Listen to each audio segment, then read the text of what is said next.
Ito ang Hardin ng Panalangin kasama si Pastor Dave de Guzman.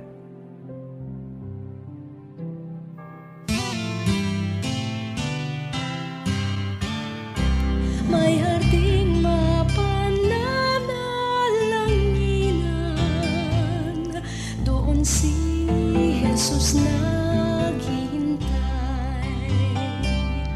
O kay ilam ng panalangin ang hardin, doon kay gandang manalangin. Tayong natulog sa luklukan ng Diyos sa hardin ng pananalangin. Isang magandang araw ng panambahan sa iyo, kaibigan. Kamusta ka na? Naway nasa mabuti kang kalagayan maging ang iyong pamilya.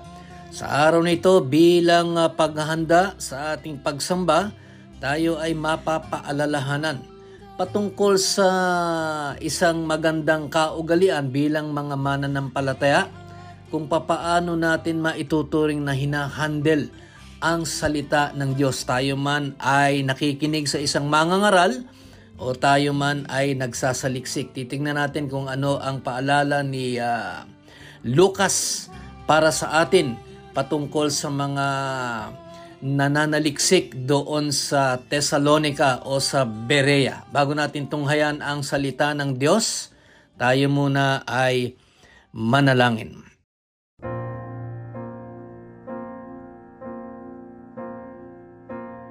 Ama namin sa langit, marami pong salamat sa panibagong buhay na inyo pong ipinagkaloob sa amin. Sa araw po ng panambahan ay ihahanda na po namin ang aming sarili. Dudulog kami sa inyong salita at ito po ang aming babaunin sa aming pong pagharap sa inyo. At maging sa aming pagsamba, naway wala po kayong makitang anumang hadlang nang sa ganon kami po ay makaranas ng pagpapala. At ngayon pa lamang nag-aalay na kami ng pasasalamat sa pangalan ni Jesus. Amen.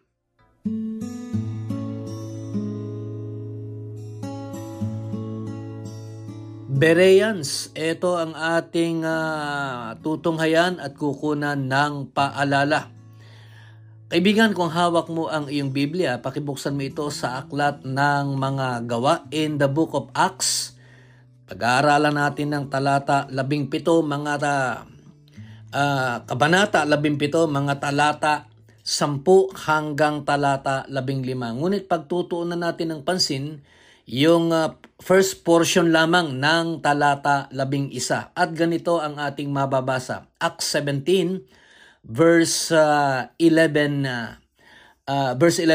At araw-araw nilang sinasaliksik ang kasulatan para tignan kung totoo nga ang sinasabi ni na Pablo. At alam mo kaibigan, napakaganda nung attitude, napakaganda nung ginawa nung mga mananampalataya, yung so-called Berean Christians. Siguro ito ay alam mo tong kabanatang ito, kabanata 17, yung verses 10 to 15. At sila ay bagaman nagsasaliksik sila ay natuto. Kaibigan, ano ba ang ginawa nila sa kanilang pananaliksik? Itong mga Berean Christians na to, bibigyan lamang kita kung how they met daily. Ganito yung kanilang naging kaugalian. Matapos makarinig ng mga pangangaral ni Pablo at ng kanyang mga kasama, ginawa nila yung they met daily to search scriptures. At alam mo, sabi nga nila, siguro naniniwala ka ron sa kasabihan, the best way to study is after the examination. Kasi doon makikita mo kung ano yung mga maaring mali na narinig mo o yung mga tama na dapat mong isapamuhay, lalong-lalo na pagdating sa salita ng Diyos. Alam mo kaibigan, yung mga Berean Christians, ganito yung kanilang ginawa. They faithfully study the Word of God. At ito ay magagawa natin kaibigan sa araw-araw na pinagkakaloob sa atin ng ating Panginoon Diyos if we spend more time sa pag-aaral ng salita ng Diyos ay mauunawaan natin ang kanyang mga ninanais. hihingi tayo ng karunungan, and then we study the Word of God faithfully. Pagkat sinabi nating faithfully, hindi yan lamang naririnig mo, sinasapamuhay mo yan. Now, yun ang una, no? The people met daily to search the scriptures so that they would faithfully study the Word and apply them faithfully as well in their lives. At ganito rin ginagawa nila, no? They discuss the Word of God. Hindi naman they come into an arguments. Talagang sa kanilang pagsasaliksik, hinahanap nila kung ano ang tunay na kahalagahan at tunay na kahulugan ng salita ng Diyos. At even sa mga Bible studies, ganyan yun no? Alam mo, sa mga iglesia ngayon, yung pangangaral sa pulpito, hindi yan sapat. Sapagkat kung ikaw ay may mga katanungan, hindi mo naman pwedeng tanungin yan doon sa gitna ng pangangaral ng isang mangangaral, no? Kaya yung setting na maganda yan ay kung kayo mga magkakapatid sa pananampalataya, in your own Bible study groups, no? Pag-aaralan niyo yung salita ng Diyos to better understand o to really, makuha nyo ng maayos, maunawaan nyo kung ano ang kahulugan ng ipinangaral ng mangangaral. Kung siya ba ay nagkulang o kung siya ba ay binigay niya ang tunay na kahulugan ng kanyang mga ipinapangaral. At higit sa lahat, they test the messages, no, that they heard. Ito yun no? How do they test the messages that they have heard? Alam mo, ginagawa nila rito, bukod sa kanilang pamumuhay, ito ay ipinapangaral din nila. At sinasabi nila, no, sa kanilang sarili na sa kanilang pagsasaliksik sa salita ng Diyos, higit nilang nauunawaan ang mga kapahayagan ni Pablo. Alam mo, si Pablo, credible na yun no, as a preacher. Kaya lamang sinaliksik nila ang salita ng Diyos upang mapatunayan na tama sinasabi ni Pablo. At alam mo kasi, in contrast to what people do today, no, yung mga kapwa natin mananampalataya, kung ano lang ang sabihin ni pastor, kung ano lang ang sabihin ng mga ibang ministro sa ibang denomination, kung ano lang ang sabihin ng pare, yun lang ang pinaniniwalaan nila Kaya kung halimbawa yung isang pastor o isang ministro ay mali ang kanyang interpretation ng kanyang pangangaral, definitely mali ang application ng isang tagapakinig. Kaya alam mo kaibigan, marapat lamang na saliksikin natin ang salita ng Diyos, pagtuunan natin ng pansin, pag-ukulan natin ng panahon upang mangusap sa atin ng salita ng Diyos, at pagkalooban na tayo ng karunungan, sa ganon, sa atin namang pangangaral, maging sa ating pagsasapamuhay, ay hindi tayo magkukulang. Alam mo kaibigan, yung mga the Bereans, no, the Berean believers, they were eager to know kung totoo nga yung sinasabi ni Paul, kasi may batayan din sila at that time. So, yun ang kanilang ginagawa. At tayo, kaibigan, meron tayong batayan, kung baga sa yung ibang mga kapatid natin sa pananampalataya, when they study the word preached by their preachers, siguro kumukuha rin sila ng mga ibang Bible aids. So, kino-compare nila yung mga maituturing na commentaries, kung tama yung komentaryo ni pastor, tama ang kapahayagan ng salita ng Diyos. At dito, talagang dapat ganun ang gawin natin. Kasi makikita natin na bakit siya ganito sinabi niya, bakit ito ganito ang sinabi, yung iba naman ganito. At ikaw mismo, kaibigan, humingi ka ng karunungan sa Panginoon para pag nag-aaral ka ng salita ng Diyos, ako'y naniniwala that God would give you the wisdom to better comprehend yung salita ng Panginoong Diyos. Alam mo kaibigan, the attitude of the Berean believers was really to confirm what Paul was saying. Ganito dapat ang ginagawa natin. Tama yung sinabi ni Pablo. Tama ang kanyang kapahayagan, tama ang kanyang pagbibigay ng kahulugan sa kanyang mga ipinangaral. At dapat ganyan din tayo. Hindi tayo kinakailangan dependent. Marami tayong mga kapwa mananampalataya na ganyan. Dependent lang sa turo ni pastor without even searching the scriptures themselves. They were interested. Ito yung pinakamagandang attitude nila. Sila ay eager na They were also interested. Yung nagkakaroon ka ng interest. Pagka meron kang interest sa isang bagay, nananabik ka no? Kung ano yung makukuha mo doon sa iyong pinananabikan. At dito, napakaganda nung kanilang interest.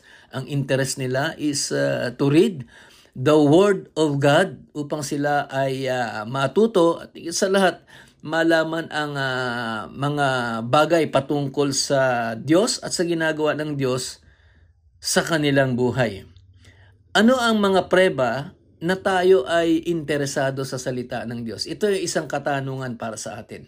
Tulad ng mga mananampalataya sa Berea, they were interested, they faithfully studied the Word, they were eager to know kung mga katotohanan ng sinasabi ni Pablo. Tayo, kung ihahalin tulad natin ang ating sarili sa mga mananampalatayang ito sa Berea, ano ang mga preba na tayo nga ay interesado? Makikita ba ito ng kapwa natin na tayo ay interesado sa pag-aaral at sa pamumuhay ng salita ng Diyos? Hindi lamang yung interest, papaano natin ginegauge, how do we evaluate sermons? Ito yung isang napakaganda. Yung mga Berean Christians, they evaluated Paul's preaching. Tayo, papaano natin sinusuri, halimbawa, o papaano natin ine-evaluate ang pangangaral ng ating mga mangangaral? Kaibigan, kinakailangan dito, isang napakagandang paalala para sa atin. Always compare what you hear to what God's Word is saying. Ayan. Yun yung pinakamagandang application. Always compare what you hear with what God's Word is saying. Hindi ka maliligaw nun. Kasi pag alam mo kaagad, pagka sinabi ng pastor na ganito ang kahulugan nito at binasa mo salita ng Diyos, binigyan ka ng pangunawa ng Diyos, alam mo kaagad na nagkamali si pastor, nagkulang si pastor, hindi tama ang sinasabi ni pastor. Ano ang sinasabi ko rito? Nabanggit ko na po kanina. Kaibigan, huwag tayong umasa sa mga pangangaral ng pastor. Magsaliksik tayo on our own. Humingi tayo ng karunungan sa Panginoon at alam ko, pagkakalooban tayo ng Panginoon ng karunungan upang tayo mismo maunawaan natin ang kanyang salita.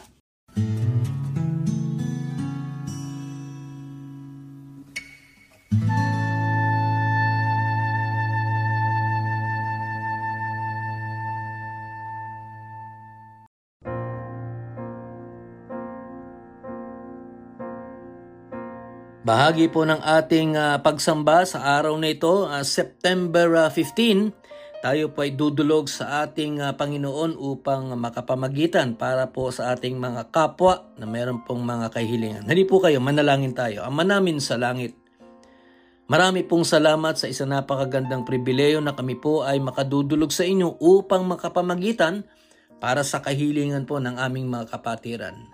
Kung loloobin mo at ayon lamang sa inyong takdang panahon, magkakaroon po ng kaligayahan at katuparan ang aming pong mga ipamamagitan sa inyo. Ganito po ang kahilingan ng iba naming kapatiran katulad po ni May. Ang kanya pong pamamagitan ay guidance and protection sa kanyang buong pamilya.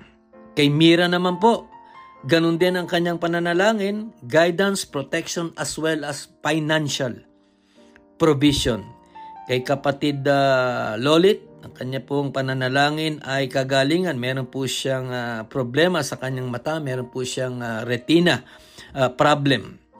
Kay kapatid Ann, namamagitan po siya para sa kanyang mga kamag-anakan ng maayos na kalusugan as well as comfort. Kay Mea naman po, ang kanyang idinudulog ay opportunity for a small business. Kay Ernesto, kalakasan, Panginoon Diyos, sa kanya pong ministry involvement. Kay Joshua, maayos na kalusugan, karunungan, at kaligtasan. Pagkalooban mo si Joshua ng kababaang loob upang higit niyang maunawaan ang patungkol sa buhay na walang hanggan. Kay kapatid Nora, ang inyo pong ipagkakaloob sa kanya, tulad po ng kanyang kahilingan, ay sa kanyang mga pangangailangan, as well as protection at kalakasan sa larangang espiritual.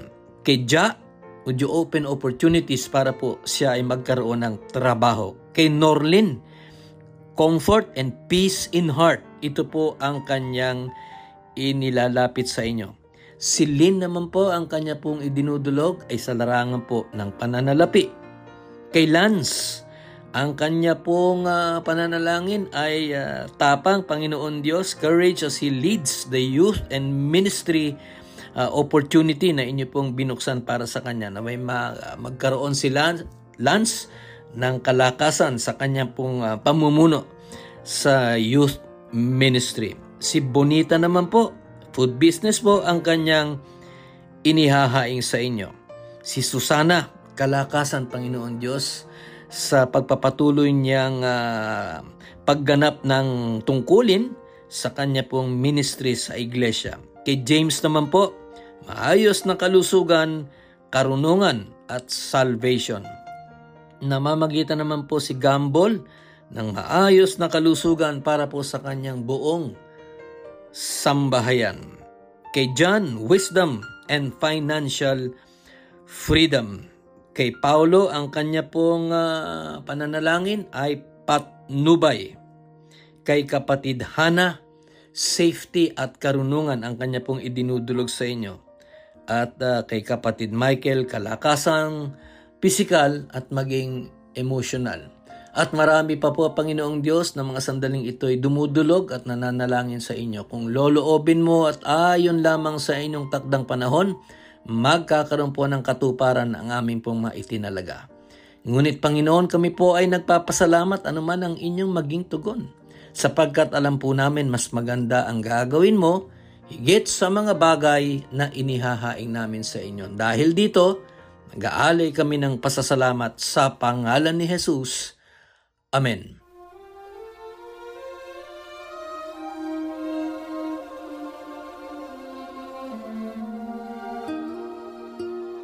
Ibigan, sa araw ng panambaha, gayahin natin ang nakagawian ng mga Berean Christians. Ulitin ko po yung isang napakagandang paalala, huwag tayong umasa kay pastor, sapagkat sa ating kapanahunan, maraming mangangaral ang inililigaw ng landas ang kanilang maituturing nakawan. Bakit? Sapagkat sa kanilang paningin, yung kanilang personal na pang-unawa, iyon ang tama. At kaibigan, kinakailangan maging masusi ang ating pag-aaral sa salita ng Diyos. Gumugol tayo ng panahon upang hindi tayo malinlang. Dakila naming Diyos, maraming salamat po sa inyong paalala. Tunay nga, Panginoon Diyos, na kinakailangan pag-ukulan namin ng panahon ang pag-aaral at pagsasaliksik sa inyong banal na salita. Mangusap po kayo sa amin sa maraming kapamaraanan. Pagkalooban mo kami ng karunungan upang higit naming maunawaan ang inyong mga pangangaral at panuntunan. Maging sa araw ng pagsamba, tinatalaga po namin ang inyong mga mangangaral patungkol sa kanilang kapahayagan sa mabuting balita ng kaligtasan, naway maging malinaw at mabisa ang kanilang kapahayagan. Tanggapin mo ang papuri ng inyong mga anak sa araw ng panambahan sa matamis na pangalan ni Jesus. Amen.